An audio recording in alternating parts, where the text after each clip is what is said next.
Sabe aquela velha ideia de que assinou o contrato de compra e venda, pegou a chave, o imóvel já é da pessoa? Pois é, isso é um mito gigantesco aqui no Brasil. Pela nossa legislação, mais especificamente o artigo 481 do Código Civil, o contrato serve apenas para criar obrigações e direitos. A mágica de verdade, ou seja, a transferência real da propriedade, só acontece com registro oficial lá no cartório, conforme dita o artigo 1245. Resumindo, sem o registro, perante a lei, a propriedade simplesmente não muda de mãos.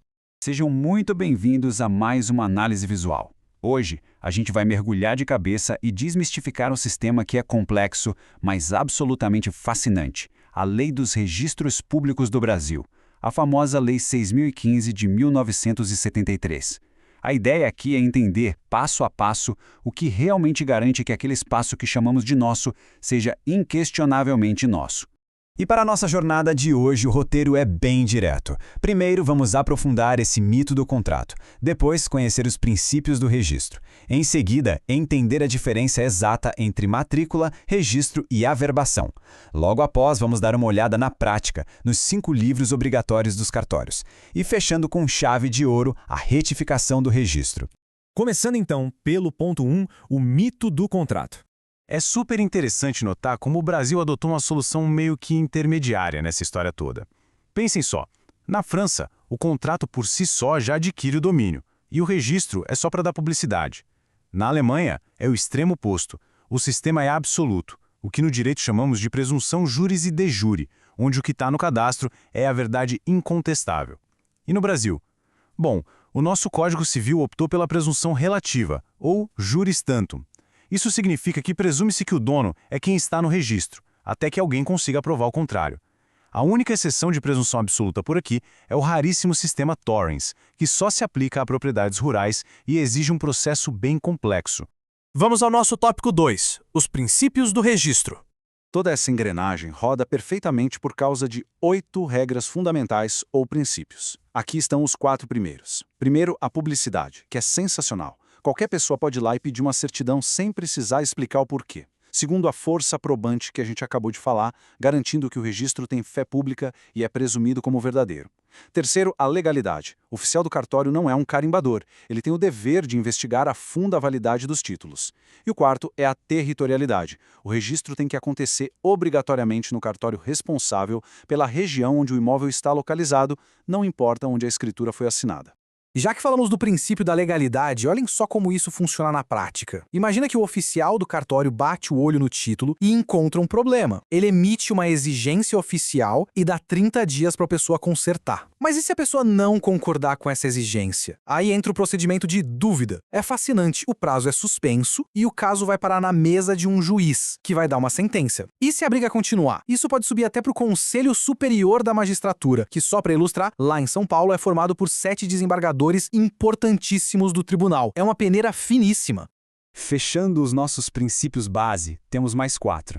A continuidade, que é a obrigatoriedade de uma cadeia de donos sem nenhuma interrupção. A prioridade, que é a regra de ouro do quem chega primeiro leva. Se 2 títulos derem entrada no mesmo dia, quem foi prenotado primeiro ganha a vez. A especialidade, exigindo que o imóvel seja descrito nos mínimos detalhes geográficos para evitar que uma casa se confunda com a do vizinho. E a instância, que dita que o oficial do cartório nunca, jamais age por conta própria. Alguém tem que ir lá e pedir. Só para a gente não deixar nenhuma dúvida sobre o princípio da continuidade, porque ele é crucial. A titularidade tem que ser uma linha contínua perfeita. Imaginem que A vendeu um apartamento para B, e aí o B rapidinho já vendeu para C. A escritura dessa última venda, para o C, não vai ser registrada de jeito nenhum enquanto o B não for lá e oficializar a compra inicial dele com A. O histórico no cartório tem que espelhar exatamente o que aconteceu na vida real, sem pular nenhum elo da corrente. Passando agora para a parte 3, matrícula, registro e averbação. O primeiro grande conceito aqui é a matrícula. Pensem nela como a certidão de nascimento do imóvel.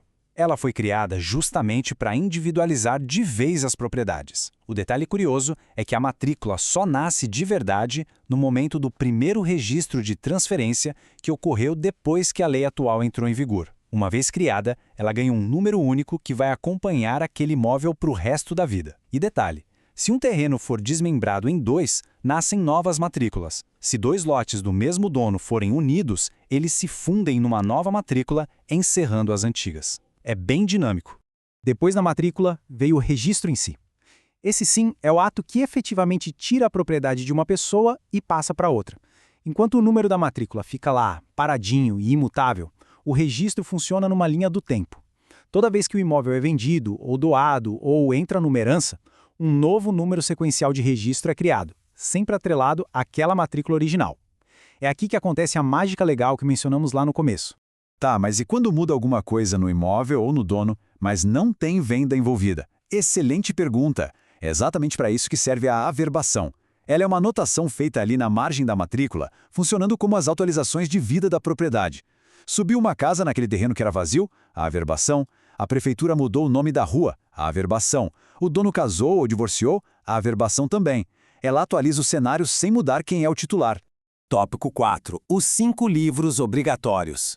Agora vamos dar uma espiada na estrutura física da coisa.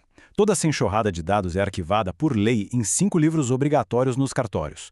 O livro 1 é o protocolo, para dar entrada nos documentos do dia a dia. O livro 2 é o registro geral, o coração do cartório, onde as matrículas e transferências de domínio acontecem de fato. O livro 3, o registro auxiliar, guarda aqueles atos importantes que não transferem imóveis, tipo pactos antenupciais.